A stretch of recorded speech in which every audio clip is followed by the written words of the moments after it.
Hey, what's up everybody, it's Alby, and today I have a really cool video for you guys. So, pre-release was this weekend, and I managed to walk away with, let me get this on camera, there we go, with all of these. This is 14 prize packs, so not too many, but not too little either. So, I'm going to try and do my first ever pack opening video. This is either going to go over really well or extremely poorly, and hopefully it goes over really well. So let's go ahead and let's open up some packs of our Devastation.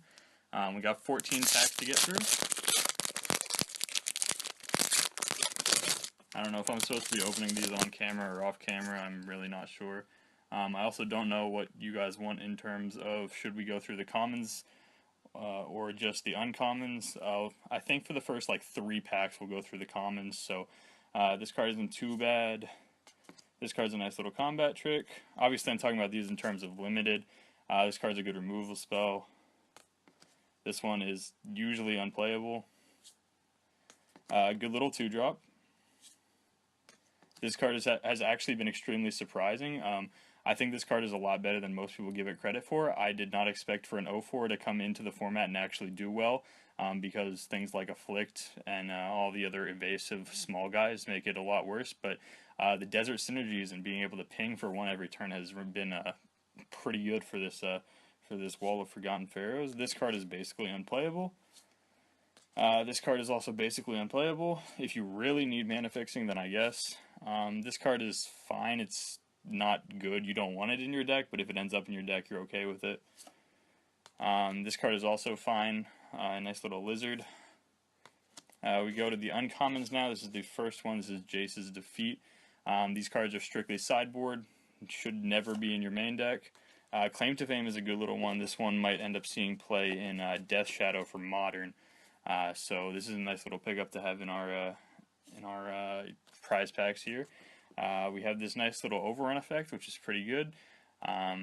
Not as good as Overrun, but still pretty good. I managed to restabilize after my opponent cast 1 of these, but if my opponent would have cast like 2 of these, it would have been ridiculous, and I don't know if I would have been able to restabilize. So this card is actually really sweet and limited. And our first rare is a split card. This is Reason to Believe. There we go. Sorry. I'm like off to the side here because I don't really want to show my face on camera, but eventually I might show it. Anyway, this card is pretty sweet. Reason to Believe. Reason 1 blue mana for a Scry 3. Obviously, this card is not better than Serum Visions because Serum Visions just straight up draws you a card, but some people have been really interested in this card, and it might end up seeing someplace somewhere. So yeah, pretty sweet card. Do we have? Nope, we just got a basic. All right, so no invocations or anything crazy. Let's go ahead and bust open another pack. Like I said, we'll go through all the commons and stuff for the first like few packs, and then we'll just we'll go into the uncommons and rares for the last couple of packs. So this card is fine. This card, good combat trick, good removal spell. Actually a pretty fine flyer. You wouldn't think it would be as good because -1/-1 counters are a thing, but this card is actually pretty sweet. This card is interesting. I've seen it being really good, and I've seen it being really bad, so not really sure where I land on this card quite yet. I'm assuming it's probably worse than it is good. It's probably more bad than it is good, I guess is what I was trying to say there. This card is basically unplayable as well. This card is fine. Eternalize on cards basically just makes them a lot better than they really should be. Here we have a Desert. This one with cycling. All the cycling deserts super playable and limited. This card is also super playable and limited. Goes in your Cat Tribal deck as well. First uncommon. This Beetle. He's pretty solid. I played him once, but never really got any value out of him. So he's alright, but not too great. This card also basically unplayable. This card, I forget what it is, Consigned to Oblivion, that's what it is. So I boarded this card in once when I was playing a blue-white control deck at pre-release, where my win conditions were God Pharaoh's Gift and Overwhelming Splendor, the Humility effect.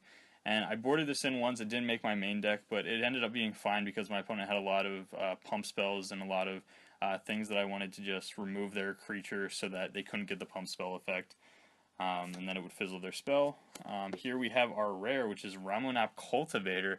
This card is not super sweet and limited. I got to live the dream one time where I got to cycle a land and then replay it thanks to a Ramunap Cultivator, but this card is going to see play in Eternal formats because it's Crucible of the Worlds, or Crucible of Worlds on a 2/3 attacking body, so pretty sweet. A lot of people were upset that it wasn't called Magus of the Crucible, but this card is pretty sweet, and I like it. And we do have a foil. This is the Fervent Paincaster, which is a pretty sweet card as well. Like I said, I was really surprised about the 0/4 Defender that can ping for 1 every turn. So this card is also just pretty sweet because it can just ping your opponent for 1 every turn. So getting a foil there is pretty nice. And then I would assume, yep, we don't have an invocation because foil. So this will be the last one where we go through the commons, and then for the remainder of the 11, or actually no, we'll do this pack and then one other pack we'll go through the commons. After that, we're skipping straight to the uncommons and rares. Let's get this on camera. This card is pretty fine. A 2/3 body seems okay. This card is very good in your red aggressive decks and just any red deck in general. Tragic Lesson we've already been over. Fine card draw. This guy is also pretty fine. Just a 3/3 for 3 is alright. Camel seems okay. Pretty good 2-drop. Normally I'm not a huge fan of Pikers Unlimited, especially with the -1/-1 counters thing. However, this one seems okay because of the desert synergies. Here we have another 2/2 for 2. Pretty good. We talked about this one already. It's a nice little 2/2 for 2. This one is probably like the second best. Gus Walker is still better, but that card is pretty sweet. Here we have this nice big guy with lifelink. Lifelink, oops, sorry, I just hit my camera. There we go. Lifelink is really good in this set because a lot of things are super aggressive, so being able to gain back your life is pretty sweet in this format. This card, kind of unplayable. Sometimes you just want one combat trick in your deck if you don't have any other combat tricks. And the fact that it does have cycling makes it a little bit better. This card, 2/2 for 2. Nothing else you can really say about it. Well, the Forgotten Pharaohs, like I said, this card was super impressive when it shouldn't have been. So maybe you want to try and play it if you have, I'm going to say at least 3. 3 deserts is probably where I want to be if I'm willing to play this card, but turned out to be pretty sweet. Here we go, we got our first uncommon. This one is pretty sweet. Usually the multicolored uncommons are all pretty strong, and this one is no different. This one being the red and white multicolored uncommon. This card, great removal spell, Desert's Hold. It's basically a pacifism effect or an arrest effect. And then you get a little bit of a bonus if you have a desert. Even if you don't have a desert, it's still just a super sweet card. Here we got Riddle Form. Riddle Form is a really tricky card, and I don't think it's very good right now. And it's only good if you have, like, I'm going to say 13 or more instant and sorcery spells or non-creature spells so that you can trigger it. Yeah, it's not fantastic, and mana sinks aren't super important in this format like they usually are. So I think Riddle Form is a little bit worse than it would be if it was some other draft format. If it was some other draft format, I think Riddle Form could be pretty sweet, but in this draft format, it's just not the greatest. And our rare is a Nimble Obstructionist. This card is pretty sweet. You get to counter some triggered abilities, which is always fun. That's basically it. 3/1 flyer for 3, it's fine. 3 power flyer for 3 mana, you can't really say no to that. The 1 toughness, like we said, there's -1/-1 counters in this format, which is kind of unfortunate. However, a 3 power flyer for 3 mana, you can't turn it down. And we got a basic land. Alright, one more where we go through the commons, and then we'll just go through the uncommons and the rares.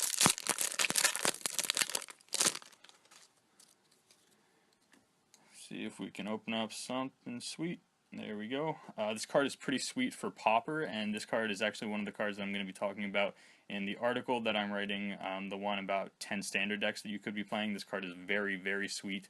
This card goes in like a Thermal Alchemist type deck. Very, very sweet card. Aerial Guide, also a very, very sweet card. Disposal Mummy we already talked about. This card is not very good. If you have Desert Synergies, then it's fine, but it's not great. This card is a very sweet 2-drop, probably the best 2-drop in black. We already talked about that one. Mill, never a good strategy in Limited. I mean, I guess there's some times where it's an okay strategy, but this is certainly not one of those formats, so not the best card. We already talked about the Cycling Deserts. This card kind of unplayable as well. I'd rather be playing the two mana 0/4 instead of this 0/4, especially if I have Deserts to go along with the other one, because this one just doesn't impact enough. Ceradon is a pretty sweet card if you go late in the game with your red deck. This card is a very, very sweet card. It's definitely a reason to go into green if you end up drafting one of these. It's super, super sweet. Yeah, there's not much else you can really say about it. This card is just a very, very good green card. Inferno Jet, this card is also very good. One of the best things that happened at pre-release. It was, I think, 8 a.m., something like that, because I do 3 pre-releases in a row. I do a 12 a.m., a 3 a.m., and a 6 a.m. That just go like back to back. Well, back to back to back, I guess. Anyway, someone played Insult to double the amount of damage that happens, and then played Inferno Jet to Inferno Jet their opponent for 12.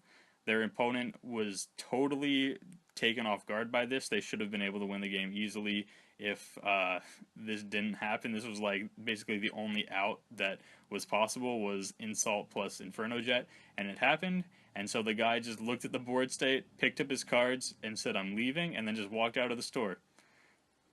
Yeah, it was pretty sweet. Happened exactly to my right. One of my friends was playing. He was the one that managed to play Insult, followed by Inferno Jet. He should not have won that game, and somehow managed to do so. So Inferno Jet seems like a pretty sweet card. Last uncommon, this one can gain you some life. Nice little eternalized creature. It's not too bad. Not too great, but not too bad. And our rare is not a very good one. This card is basically unplayable in every format. Maybe in EDH it could be fine, but other than that, it's just not where you want to be. So we'll go ahead and see. Do we have? Nope, we just have a basic. Alright, I think I'm going to cut off the first video here. If you guys want to see me open up the next, what is this, 10 packs? 1, 2, 3, 4, 5, 6, 7, 8, 9, 10 packs. If you guys want to see me open up these 10 packs right here, go ahead and leave a like on this video, and I'll be sure to upload this video opening these 10 packs as soon as I'm done uploading the video where I open up the 4 packs, where the 4 packs that you guys just saw. We'll go ahead and see if we can open up something sweet out of these Hour Devastation packs. Like I said, if you guys did enjoy the video, if you want me to do more pack openings, like this is my first time ever doing a pack opening. If it turned out okay, if you guys want me to do more of these, tell me, and I'll be sure to do more in the future. I don't want this video to go too long, so that's why I'm going to split it up over 2 separate videos. But if you guys did manage to stick around and want to see me open up the remainder of these, then go ahead and subscribe to the channel, and we'll be sure to open up these 10 packs here probably tomorrow or later today when you guys are seeing this video. Thank you guys so much for watching, and I'll see you guys next time. Peace.